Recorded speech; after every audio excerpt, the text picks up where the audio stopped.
Today we're starting our new Saturday series on heists, and we'll be looking at the Memorial Day Heist of 1980. The year is 1980, and career criminals Gerald Clemente, who I'll be calling Jerry going forward, and Thomas Doherty, who I'll be calling Tommy for obvious reasons, are discussing the next place.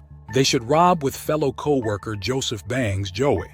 See, Joey and Tommy had approached Jerry with an idea to rob a television store. But Jerry knew the skills they had were top-notch. Why waste time on a TV store when you can go for the real valuable stuff? And everyone knows where the prized possessions are kept. That's right, the bank. In this case, the target was the Depositors Trust Bank in Medford, Massachusetts. Of course, they'll need extra help. They'll need an inside man, a safecracker, an alarm expert, and a pretty big distraction. Luckily for the trio, getting some professional help from those willing to break the law wouldn't be too difficult. They'd come across people like that all day with their day jobs. Oh, I forgot to mention what their day jobs were. Jerry, Tommy, and Joey were all cops. Not just regular cops, the masterminds of the heist were from the Metropolitan Police Department. Captain Gerald Jerry Clemente and Sergeant Joseph Joey Bangs, while Thomas Tommy Doherty was the lieutenant of the Medford Police Department. And if I hadn't made this clear, they were all corrupt. According to reports and books written, they weren't just bank robbers or television store capers. They stole whatever they could. Allegedly, Jerry was able to furnish his home and give his wife some pretty nice gifts. The men even went as far as selling the answers to promotion tests to any cop willing to shell out thousands of dollars, which means they possibly had control over who became high-ranking officers. You know, the people who would investigate them. In a relatively short time, the group gathered what they needed. For his safe-cracking and alarm expertise, they brought on Arthur Bucky Barrett, who I'll be calling Bucky. They also brought along Kenny Charlie Holmes because money is heavy and the more to help carry the better. And finally, Joey brought along his good friend Francis Brother O'Leary for his expertise in moral support, I guess. Regardless, the crew was now assembled. This was going to be the easiest bank robbery of all time as long as they had a foolproof plan. The six gathered at Joey Bang's basement to hear Jerry lay out the plan. Their target, the safe within the vault of the Depositors Trust Bank. The vault itself contained 1,000 safe deposit boxes, but the real money would be in the large safe behind a steel time-locked door. But in order to get in, they first had to bypass a silent alarm, get through 18 inches of steel reinforced concrete, then get the safe door open. Alarm expert Bucky Barrett would take care of the alarm. He had to build an electrical device that could block the signal, but it wasn't that simple. He had to test out each wire individually and adjust his device accordingly each time. The entire process would take around 2 months. Meanwhile, Jerry and Tommy would provide recon prior to the heist. Jerry learned the comings and goings of those wandering the streets at night, while Tommy would visit his double-key locked safe deposit box during the day to determine the dimensions of the actual vault. But they had to figure out a way into the actual vault, since the glass windows would make it pretty obvious what several men in the middle of the night were doing. Jerry's idea was to go in through the connected shop next door. A simple lockpick would give them access to enter the attic. Once in the attic, sledgehammers would be used to break through the dividing concrete wall into the crawl space of the vault. Then they only had the slight problem of 18 inches of steel reinforced concrete. But that was nothing some carbide drill bits, blowtorches, elbow grease, and a little dynamite couldn't handle. Although this meant they now needed a distraction, one that would be provided by the carnival and parades celebrating Memorial Day weekend, all going well into the night. Once they got into the vault, Bucky would then break the safe door, while Joey and his random friend Francis would start on one side of the vault getting into safe deposit boxes. Jerry and Kenny started on the other side. All the while, Tommy would be patrolling the streets as a lookout, giving the team the all clear every 30 minutes. After they break into the safe, they would gather all the money and meet up at Joey's basement to split the take from a simple one-night heist that no one would notice until Tuesday morning, probably while some classical music plays in the background. They'll all nod to each other and then split up, never to be seen again, except for Tommy and Jerry since they work together. The plan pretty much goes off without a hitch. Bucky's device works to bypass the alarm. Jerry picks the lock of the shop next door. They use dynamite to break through the reinforced concrete and sandbags to muffle the sounds.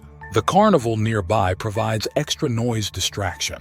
The blowtorches get through the steel in the concrete, and Tommy provides cover outside. By 3 a.m. they're in the vault and Bucky works on the safe. It takes another hour to get through.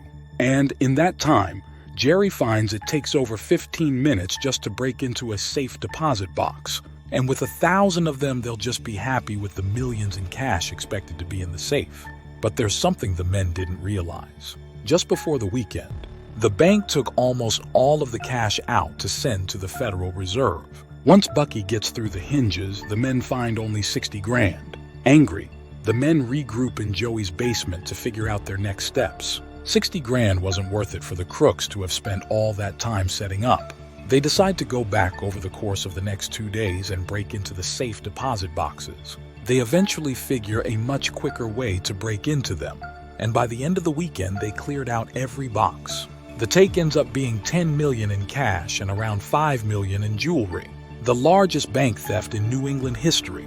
Now happy, they head back to Joey's basement and split the take. The problem is jewelry is easily traceable, so they can't exactly go around selling it at first. Besides a watch Kenny asked to take, the rest of the jewelry and diamonds are split among Joey and Bucky for safekeeping. The men split the $10 million in cash, jewels, gold, and diamonds and go their separate ways. Jerry advised the men to stay out of trouble for 6 years, as that was the statute of limitations for their crime, which should be easy enough as 3 of them were still cops. Oh, there also was this little rumor that some of the money in those safe deposit boxes belonged to the mob. But those were just rumors, right?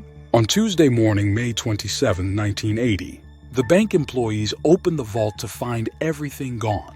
Immediately, the FBI is called in to investigate, and their liaison with the local police is Sergeant Thomas "Tommy" Doherty.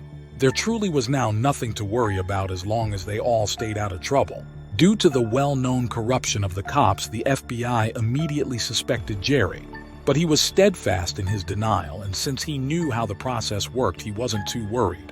Plus his mistress, yet don't be surprised he was cheating on his wife, supported his alibi saying he was with her all weekend. Even though the men all agreed to wait till the statute of limitations ran out, they still wanted to enjoy their take, some more than others. The men got into drugs, specifically cocaine. Joey became a dealer while still being a sergeant because every drug dealer needs a side business. Francis brought a home near his buddy Joey. Tommy bought flashy clothes and nice cars, and along with Jerry both made frequent trips to Las Vegas. Pretty much the only ones who didn't go on wild spending sprees, from what I can tell, are Kenny and Bucky. This was probably easier for Bucky since he went missing in 1983. Weird. In 1984, Tommy and Joey are continuing their wild spending sprees and taking more and more cocaine to the point where paranoia sets in. They start to question the other's loyalty. Joey can't take it anymore, taking a shotgun aiming to confront Tommy. The two fight. Tommy is able to disarm Joey, but Joey pulls out a pistol, and before he can fire, Tommy shoots Joey with the shotgun. Surprisingly, Joey survives, mainly due to high amounts of cocaine in his system impairing his blood flow. But police have already arrived and started investigating. In the trunk of Joey's car, they find jewelry that the police are able to tie back to the Memorial Day bank heist. But that wasn't enough to arrest them for the crime. Either way, the state puts Tommy on trial for the attempted murder of Joey, and one of their witnesses is Joey. Unfortunately for the crew, Joey has had enough, and while on the stand rats out Tommy as being involved in the bank heist with him. When Jerry read this in the paper the next morning, there's no way he didn't throw his hands up in the air and yell out, "Are you serious right now?" But he was still confident. Sure, Tommy was now in jail and Joey had struck a deal for immunity if he testified. But Kenny and Francis were still laying low, and Bucky has now been missing for almost 2 years. No one is going to believe just the testimony of Joey. But Jerry forgot about the only other person who knew something about the crime, his mistress, or ex-mistress at this time. She was brought in for questioning, and that's when she gave the state everything they needed. She didn't know exactly what Jerry was doing, but she knew he told her he would have a lot of money very soon, and that he one night appeared with concrete dust all over him. This, along with Joey's testimony, was enough to arrest the men. And when Kenny was arrested, police found the watch Kenny had requested during the heist. They were able to tie it back to the bank. In the end, Jerry, Tommy, Kenny, and Francis all ended up in jail. Joey was granted immunity and put into witness protection, and Bucky, well, it turns out those rumors of some of that money belonging to the mob were true. FBI informant Whitey Bulger allegedly kidnapped and tortured Bucky, taking back the money and jewelry before killing him.